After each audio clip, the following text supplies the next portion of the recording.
So what I am discussing, that is capacitance of a isolated conductor. Why I am so cautious about isolation? Because see, whenever I am discussing regarding some conductor, suppose this is my conductor, this is positively charged, suppose. So if it is not isolated, means what? Suppose the conductor is not isolated, means it will be surrounded by, might be surrounded by air, or it can be earthed by a wire, might be possible. So both the cases, if there is a medium outside or there is a connecting wire which is connected to earth, means it having a connection with outside. So if it have a connection with outside, so there will be a dissipation of charge or loss of charge, means there will be no chance for the capacitor to hold the charge. So that's why I am telling every time, whenever you are discussing regarding capacitor, so clearly you need to mention that it is isolated or conducting mode. So obviously here I am discussing what that capacitor or capacitance of a isolated spherical conductor, means there is no connection with the outside. So let's discuss that.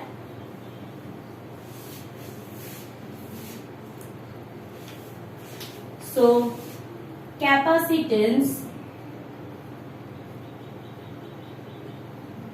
of a isolated spherical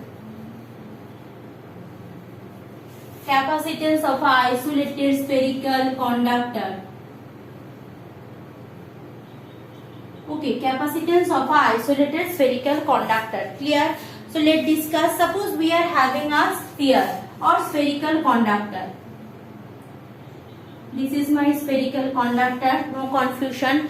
Now spherical conductor means it has suppose it has positive or negative charge. I am discussing it having plus q coulomb charge. So it is having charge distribution, continuous charge distribution like this, and total charge is q, taking total charge q. Done.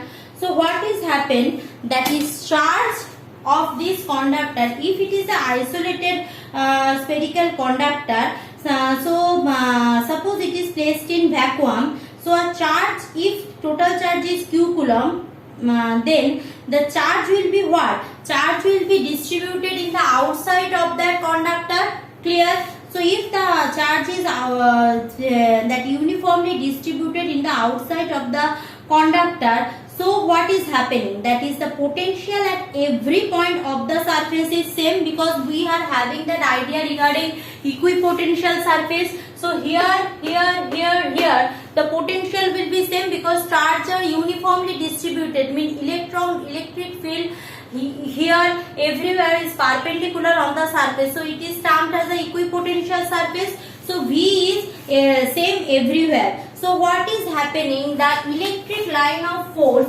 will be outside like this. This will be the direction of electric field.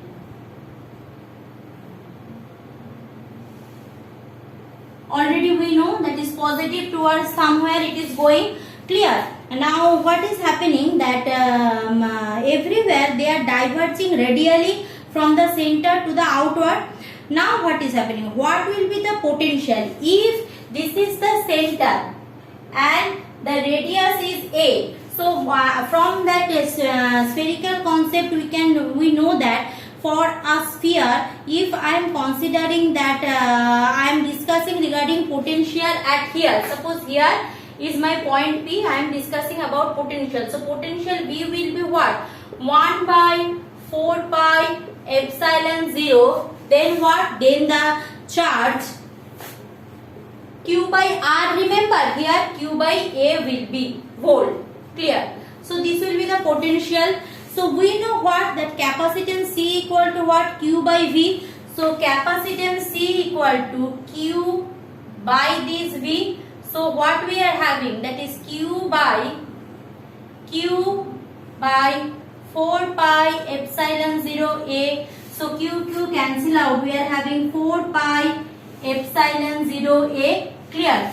So from here what I can see, this is a constant quantity. So C proportional to A means more large the sphere, more is the amount of charge storage or more is the capacitance. And also we can see that it having a perfect linear relationship with C. Means if somewhere this question asks like that, what is the graph between capacitance and length of a spherical conductor, then obviously without any doubt you will show that C versus A, it will be a linear curve. Without any doubt you can write down that one. Clear? So this is all about that capacitor and capacitance for a spherical conductor. Now what is the energy? Energy of a charged conductor. Why we are asking about energy? See, energy of a charged conductor means what? We are discussing about U that day, last part of the potential difference. We have potential chapter. U equal to, we have discussed how much potential energy is stored. So here also we are calculating that potential energy, but in terms of capacitance and voltage. So here also we are discussing the same thing, but in terms of capacitance and voltage. So what is the potential? So for the same case,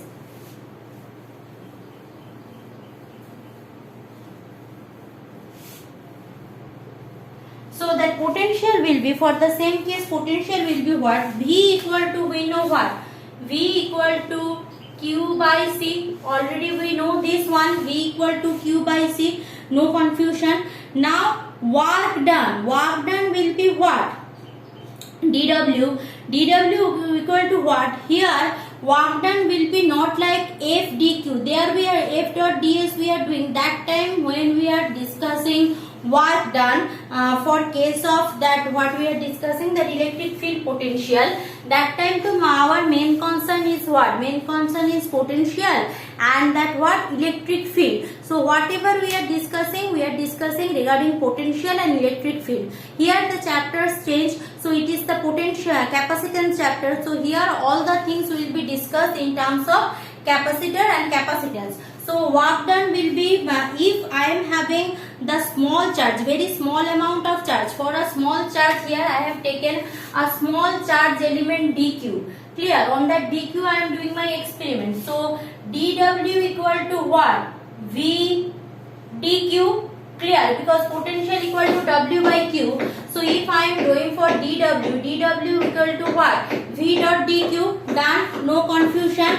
Now if I am doing that, so V equal to, again a construction work is going on outside in my locality. I can't change this noise.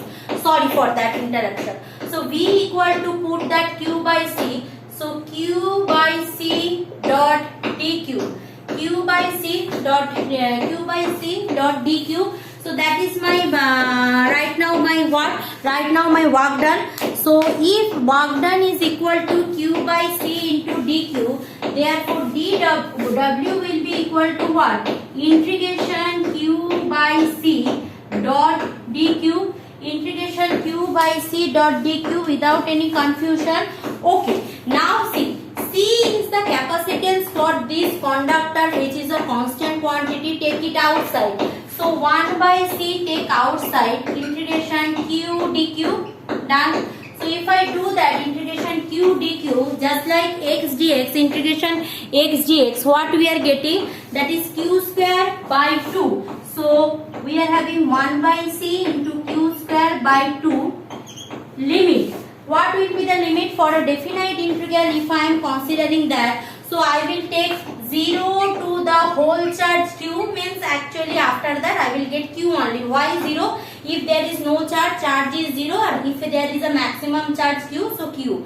Final charge Q. So from there what I will get? Half 1 by 2C Q square. This is my work done. 1 by 2C Q square is my work done. Clear?